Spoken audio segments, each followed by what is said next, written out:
안녕하세요. 한국전기의 오유진이라고 합니다. 자, 요번에는 전기 시험을 준비하시는 분들을 위해서 시험에 대한 과목에 대한 이해와 그리고 문제를 어떤 식으로 접근을 해야 될지, 그리고 배점은 어떻게 관리를 해야 될지, 그리고 마지막으로 CBT 시험의 특징에 대해서 설명하려고 합니다. 그래서 시험을 준비하시는 분들에게 요 내용이 많은 도움이 되셨으면 좋겠습니다. 자, 일단 전기기사, 전기산업기사 시험 같은 경우에는 5과목으로 이제 되어 있고, 필기 시험을 응시한 후에 합격을 하시게 되면 실기 시험을 응시하실 수가 있습니다. 그 중에서 필기 시험 같은 경우는 1과목 전기자기학, 그 다음에 2과목 전력공학, 3과목 전기기기, 4과목 회로이론. 자, 여기서 기사를 응시하시는 분들은 회로이론 및 제어공학이라고 이제 들어가고요. 시험 문제는 횟수, 그러니까 1회냐, 2회냐, 3회냐에 따라서 조금씩 다르기는 합니다. 근데 보통 평균적으로는 반반 출제 또는 8문제, 12문제 이렇게 이제 편성이 된다라고 이제 보시면 되겠고, 산업기사 회로이론과 기사에서 구별을 좀 할 수 있는 것은 라플라스 변환과 전달함수가 중복이 되어 있기는 하지만 약간 좀 문제에서 차이가 좀 있습니다.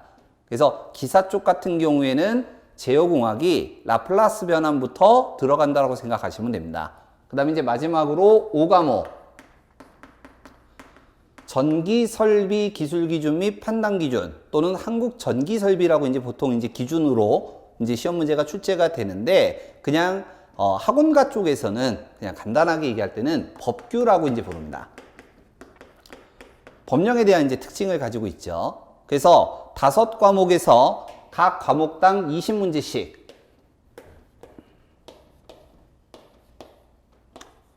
토탈 100문제가 이제 출제가 되고요. 100문제 중에서 60문제를 맞추셔야 합격, 안 되면 이제 불합격이 되는 거죠. 근데 이 전기시험 같은 경우에는 우리 기사나 산업기사 같은 경우는 꽈락이라는 제도가 있습니다. 그래서 한 과목, 예를 들어 2과목부터 5과목까지 전부 다 20개씩 맞았다고 하더라도 한 과목을 7개를 맞게 되면은 꽈락으로 떨어지게 됩니다. 점수로는 40점 미만이고요. 합격을 하기 위해서는 8문제 이상, 토탈 100문제를 맞으셔야 됩니다. 그래서 전체적으로 전부 내용을 가지고 이해를 하고 있어야 되기 때문에 좀 전기시험이 어렵다라는 말이 가장 많습니다. 그래서 전체적인 내용은 이렇게 되고요. 일반적으로 공부하시는 분들의 특징을 가지고 합격권을 좀 보자면, 물론 대학생들 같은 경우에는 대부분 잘해요. 근데 이제 우리 일반인들, 보통 40대 이상이신 분들 같은 경우는 계산하는 문제 쪽을 좀 어려워하시는 편입니다. 그래서 조금 하나의 일반적인 팁을 좀 드리자면, 5과목 중에서 암기 위주인 법령을 가지고 얘기하는 법규, 그리고 메인 과목 4과목 중 계산 문제를 잘 하시는 분들 같은 경우는 회로나 전기자기학, 근데 일반적으로 계산을 잘 못하시거든요. 그래서 4과목 중 상대적으로 좀 수월하다라고 얘기하시는 과목이 전력공학입니다. 특히나 전력공학을 잘 하셔야 되는 이유 중에 하나는 나중에 2차 실기시험을 보실 때 전력에 대한 내용이 굉장히 많이 나와요.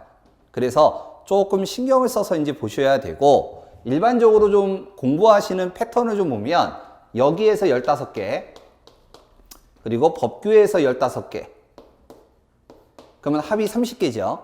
그리고 이제 나머지 과목에서 반타작 정도만 하시게 되면 60점으로 이제 합격이 되시는 거죠.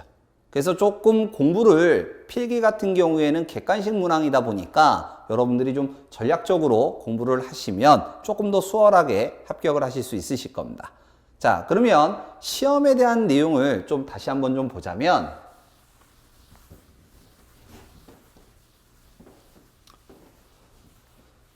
자, 시험을 관장하고 있는 한국산업인력관리공단에서 나오는 문제 방식은 일반적으로 문제은행 방식이라고 얘기를 합니다. 문제은행 방식은 기존에 문제가 있는 상태에서 신규 문제가 추가되는 부분도 있지만 대부분이 문제은행 방식에서 20문항을 뽑아서 출제를 하는 거예요. 그러면 실제 시험 문제가 나왔을 때 얘네들에 대한 난이도를 좀 보자면 일반적으로 상, 중, 하 이런 식으로 이제 좀 구별을 할 수가 있고요. 그 해 시험이 조금 좀 수월했다, 평이했다 라고 한다면 상짜리 문제가 한 3개 정도, 그리고 중짜리가 한 10개 정도, 하짜리가 한 7문항 정도가 됩니다. 상짜리 문제 같은 경우는 대다수가 어떤 식으로 이제 들어가게 되냐면 신규로 출제된 문제, 그리고 다른 과목, 예를 들어서 기기 과목과 전력에 대한 내용이 섞이는 거예요. 그래서 이걸 보통 이제 전문적인 지식이라고 이제 얘기를 하는데 이 여러 개의 이상의 내용을 합쳐놓은 거, 그 다음에 이제 마지막으로 계산 문제를 갖다가 다루는데 기본적으로 사용하는 계산이 한 3개 정도, 3개 이상의 방법을 갖다가 써야지만 풀 수 있는 것들. 그래서 이런 것들을 일반적으로 상짜리 문제다, 이렇게 이제 구별을 하고요. 그리고 나머지 중짜리, 하짜리 이렇게 이제 배분이 됩니다. 자, 그러면 그의 시험이 조금 어려웠다, 이렇게 얘기할 때는 이제 어떻게 되냐면 상짜리가 보통 5문항 정도, 그 다음에 이제 중짜리나 하짜리가 나머지 한 15개 정도가 이제 출제가 되는 거죠. 자, 그러면 앞전에 제가 얘기했듯이 우리가 평균적으로 60점을 맞으려면 12개씩만 맞으면 돼요. 5과목이니까. 그러면 굳이 여기 내용을 모르더라도 합격하는 데는 지장이 없는 거죠. 그러니까 이 방법만 알고 있으면 우리 필기시험 같은 경우는 좀 평이하게 시험을 갖다가 치를 수가 있어요. 근데 이제 문제는 뭐냐면 내가 시험 문제를 봤었을 때, 내가 공부를 할 때 어떤 문제가 상짜리고 중짜리고 하짜리인지 이게 구별이 좀 어려운 거죠. 그래서 그런 부분을 좀 난이도 있게 좀 공부를 하신다라고 한다면 시험을 합격하시는 데는 전혀 지장은 없습니다. 그래서 우리 시험이라고 하는 것을 조금 좀 알고서 접근을 하시는 게 좋을 것 같습니다. 자, 그러면 이 CBT 시험에 대해서 조금 얘기를 좀 하자면 이 CBT 시험 같은 경우에는 컴퓨터로 시험을 보는 방법입니다. 기존에 기능사 시험에서 처음 도입이 됐고요. 이 기능사 시험이 전부 다 컴퓨터로 이제 필기 시험을 보게 되어 있습니다. 우리 기사나 산업기사 2019년 이전까지만 하더라도 기존 시험은 어떤 식으로 진행되냐면 필기 시험일이 있어요. 그러면 요 날짜가 딱 있으면 오전에는 기사,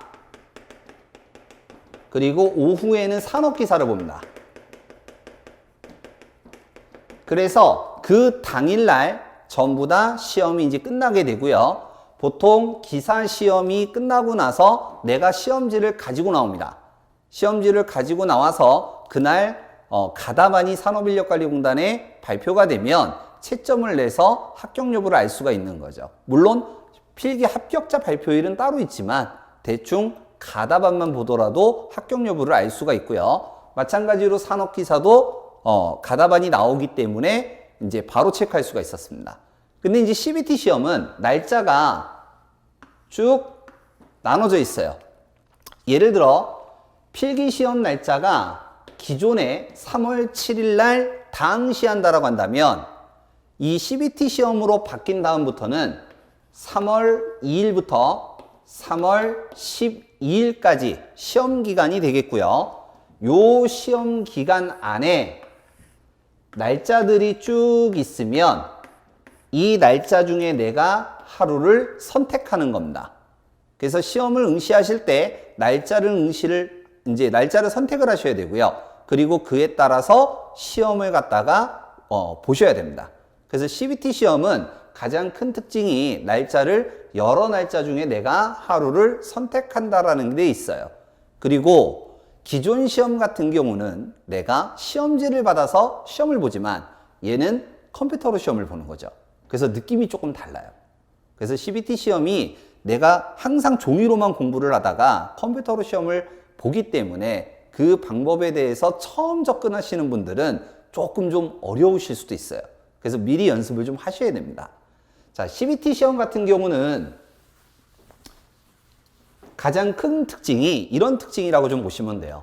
자, 난이도를 예를 들어서 상중하라고 이제 나눠 놓고 기존 시험 같은 경우는 상짜리 문제, 중짜리, 하짜리 문제에서 출제를 한 다음에 그리고 얘네들을 갖다가 시험지로 해서 응시하는 거였습니다.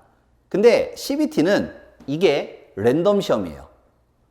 같은 시험장에서 같은 장소에서 시험을 본다고 하더라도 A라는 사람과 B라는 사람과 C라는 사람이 문제가 아예 틀려요. 그래서 이 랜덤 시험이기 때문에 내가 어떤 문제가 걸릴지 모르는 거죠. 자, 한 가지 예를 들겠습니다. 기능사 시험을 응시하신 분들 중에 이런 얘기를 하시는 분들이 있어요. 내가 요번에 시험 응시하는데 계산 문제가 너무 많이 나와서 어려웠다. 어떤 분들은 내가 시험을 보는데 계산기가 필요 없을 정도로 계산 문제가 없었다. 이런 차이점이 있어요. 이게 이제 컴퓨터로 랜덤으로 문제를 돌리기 때문에 그러죠. 그래서 여러분들이 한 가지 알고 계셔야 되는 것 중에 하나가 얘네들이 다 랜덤으로 돌아가기 때문에 전반적인 기본적인 내용에 대해서 전기시험은 좀 알고 계셔야 한다는 얘기예요.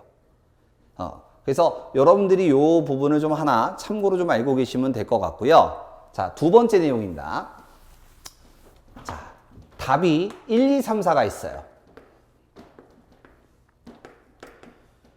여태까지 나왔던 산업인력관리공단에서 나왔던 시험 문제들을 좀 분석을 좀 하자면 평균적으로 답을 봤었을 때 2번과 3번이 가장 많아요. 물론 이제 저도 지금 수업을 그동안 이제 쭉 하면서 여태까지 예외적인 부분이 있었습니다. 예를 들면 회로 이론이 20문제 중에서 9개가 전부 다 4번이에요. 전력공학이 9개 중에서 11개가 1번입니다. 그러니까 이런 경우는 좀 특별한 경우예요. 일반적으로 쭉 시험 문제가 나오면 얘네들이 좀 어느 정도 배분이 돼요. 배분이 되는데 그 중에서 제가 그동안 문제 분석을 한 결과에 보면 2번이나 3번이 답이 되는 확률이 거의 60%였던 것 같아요. 평균적으로. 그래서 2번하고 3번이 좀 많아요. 그런데 이 CBT 시험 같은 경우는 이미 문제는 정해져 있고 그리고 답도 정해져 있는 거죠. 그리고 랜덤으로 갖다가 돌려서 문제가 나오기 때문에 어쩌면 2번이 연속으로 4개나 5개가 나온다거나 아니면 3번이 연속으로 막 나온다든가 아니면 1번이 연속으로 막 나온다든가 이런 경우가 발생할 수 있다라는 얘기예요. 자, 또 한 가지 이제 사례를 좀 말씀을 드릴게요. 자, 저희 그 기능사를 보셨던 분들 중에 한 분이 이런 말씀을 하셨어요. 자, 선생님, 제가 이번에 필기를 합격을 하긴 했는데 시험을 봤을 때 너무 이상했습니다. 그게 왜 그러세요? 라고 했더니 제가 문제를 푸는데 3번이 연속으로 6개가 나오는 거예요. 이런 말씀을 하시더라고요. 물론 이제 그분은 40점대 후반으로 합격을 하셨어요. 기능사는 60문제거든요. 그래서 40개 후반으로 합격을 하셨는데 연속으로 번호가 나오더라는 얘기예요. 자, 여기에서 이제 함정이 있는 거예요. 자, 지금 2번이 연속으로 5개가 나왔습니다. 근데 물론 내가 열심히 공부를 해서 확실하게 답이다라고 생각을 하고 체크할 수도 있지만 이 중에서 한두 문제는 찍었을 수도 있어요. 그러면 이제 기존 같은 경우에는 답이 연속으로 나오네? 이상한데? 해서 다른 번호를 찍겠죠. 이 심리가 깔려 있는 거예요. 이 심리가 깔려 있다가 보니까 2번이 정답이 맞는데도 다른 번호를 찍을 수도 있다는 얘기예요. 이게 CBT 시험의 함정이에요. 자, 여러분들이 시험을 보시는 이제 CBT 시험은 랜덤으로 돌아가다 보니까 이러한 경우가 있을 수 있다는 걸 가정을 하셔야 돼요. 그래서 내가 문제를 풀 때 정답이 확실하다. 그 다음에 요건 조금 애매하네. 라는 문제를 조금 구별하는 능력을 가지셔야 됩니다. 자, 그래서 앞으로 진행되는 CBT 시험, 요런 특징들이 좀 있으니까 참고로 좀 알고 계시면 될 것 같고요. 아직까지는 기사시험은 2021년도에는 기사시험은 CBT 시험이 없습니다. 산업기사만 진행한다라고 이제 발표가 됐고, 뭐 추후에는 기사시험도 CBT 시험으로 바뀔 거라고 예상이 들어요. 근데 아직까지는 산업기사만 CBT 시험으로 응시가 가능하기 때문에 산업기사를 준비하시는 분들은 이러한 부분을 참고해서 공부하시기 바랍니다. 네, 감사합니다.